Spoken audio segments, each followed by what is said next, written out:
രാവിലെ 11 മുതൽ വൈകിട്ട് 3 വരെയാണ് പത്രിക സ്വീകരിക്കുന്ന സമയം. അവസാന തീയതി ഏപ്രിൽ 4. നെഗോഷ്യബിൾ ഇൻസെറ്റിൽമെന്റ്സ് ആക്ട് പ്രകാരം അവധി ദിവസങ്ങളായ മാർച്ച് 29, 31, ഏപ്രിൽ 1 തീയതികളിൽ പത്രിക സമർപ്പിക്കാനാവില്ല. സൂക്ഷ്മ പരിശോധന ഏപ്രിൽ 5 നടക്കും. നാമനിർദ്ദേശ പത്രിക പിൻവലിക്കാനുള്ള അവസാന തീയതി ഏപ്രിൽ 8.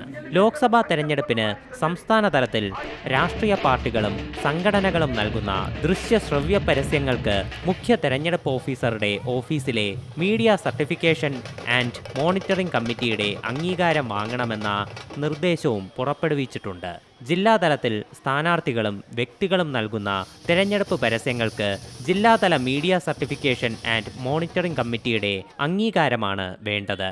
നിർദ്ദിഷ്ട ഫോമിൽ തയ്യാറാക്കിയ അപേക്ഷയോടൊപ്പം CD-യിലോ പെൻഡ്രൈവിലോ അംഗീകാരം കിട്ടേണ്ട ഉള്ളടക്കവും സമർപ്പിക്കണം. മുഖ്യ തെരഞ്ഞെടുപ്പ് ഓഫീസറുടെ ഓഫീസിൽ additional chief electoral officer doctor Adeela അബ്ദുള്ളയുടെ അധ്യക്ഷതയിൽ media certification and monitoring committee രൂപീകരിച്ചിട്ടുണ്ട്.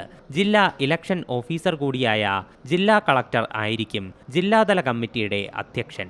ഇത് സംബന്ധിച്ച അപ്പീലുകൾ പരിശോധിക്കുന്നതിന് മുഖ്യ തെരഞ്ഞെടുപ്പ് ഓഫീസർ സഞ്ജയ് കൗളിന്റെ അധ്യക്ഷതയിലുള്ള കമ്മിറ്റിക്കും രൂപം നൽകിയിട്ടുണ്ട്.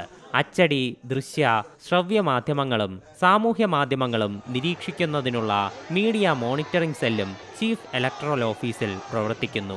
വ്യാജ വാർത്തകൾ, പെരുമാറ്റച്ചട്ടത്തിന് വിരുദ്ധമായ വാർത്തകൾ, പെയ്ഡ് ന്യൂസുകൾ എന്നിവ കണ്ടെത്തിയാൽ നിയമാനുസൃതമായ നടപടികൾ സ്വീകരിക്കുമെന്ന് മുഖ്യ തെരഞ്ഞെടുപ്പ് ഓഫീസർ സഞ്ജയ് കൗൾ വ്യക്തമാക്കി.